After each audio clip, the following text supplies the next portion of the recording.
Friends, ఒక వెనకటికి ఇప్పటికి చాలా తేడా వచ్చేసింది. ఒకప్పుడు ఈ మొత్తానికి ఈ జనం మొత్తం ఇట్లా ధూమ్ ధామ్గా జనమంతా ఇక్కడ ఉండేది. కానీ ఇప్పటి వరకు చూస్తే చాలా జనం తక్కువైపోయిండ్రు. ఈ వనభోజనానికి రావడం తక్కువైపోయింది. అంటే వెనకటి ఆనవాయితీ, వెనకటి పద్ధతి చాలా తక్కువైపోయింది.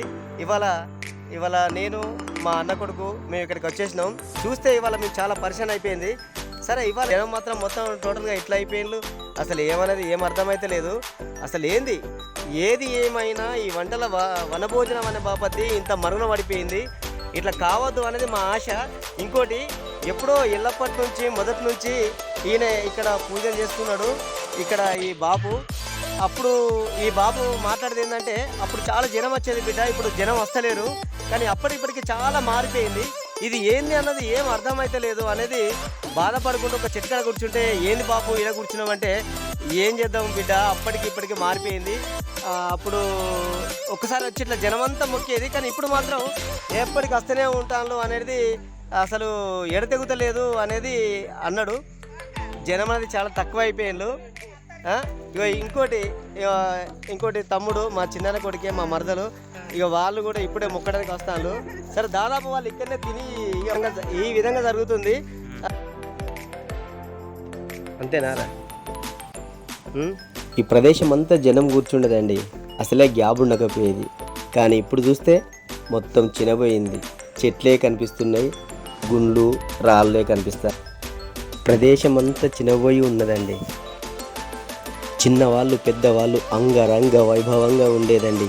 ఒక పక్క పొయ్యిలు పెట్టేది, పొగ వచ్చేది, ఆడుతూ ఉండేది, ఎంతో సంబరంగా సంతోషంగా ఉండేది. కానీ ఇవాళ వనభోజన వంటలు మరుగున పడిపోయిందండి.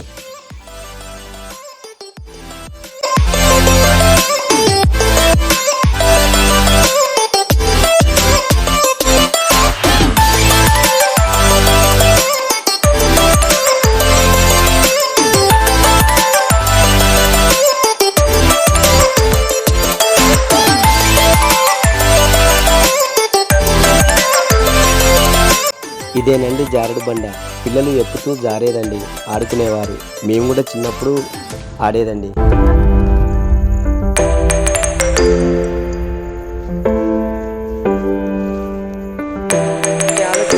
చిన్నప్పటి నుంచి ఉంటాను. నీకు ఎట్లా అనిపిస్తుంది? అప్పుడు ఈ జనం అంతా ఎట్లుండదు? మస్తు ఉండేది, కలకలాడేది. ఇప్పుడు ఈ జాగలే కదా, ఈ జాగల ఎంత మరణ పడిపోయిందో. ఇంటికాడ గంపకు బొట్టు పెట్టి గంపలో అన్ని చదువుకొని చిన్నవాళ్ళు పెద్దవాళ్ళు సంబరంగా గుట్టకాడికి చెట్లకాడికి వనభోజనానికి వచ్చి ఎంతో ఎంజాయ్ చేసేవారు. కానీ ఇప్పుడు చూస్తే ఎక్కడ చూసినా జనం లేకుండా అయిపోయింది. కానీ ఇట్లా కాదండి. ఇప్పుడు వచ్చే రోజులలో అయినా కానీ, మళ్ళీ వచ్చే సంవత్సరానికైనా కానీ వంటల వనభోజనానికి రావడానికి ప్రయత్నం చేద్దాం. వంటల వన దేవత తల్లికి కొబ్బరికాయ కొడదాం. చూశారా, ఇక్కడే అండి వంటల వన దేవత. ఈ తల్లికి అందరు ఇక్కడికి వచ్చి మొక్కులు పెడతారండి. ప్రతి ఒక్కరూ ఇక్కడికి వచ్చి మొక్కుకుంటారు, తల్లి దీవెనలు అందుకుంటారు.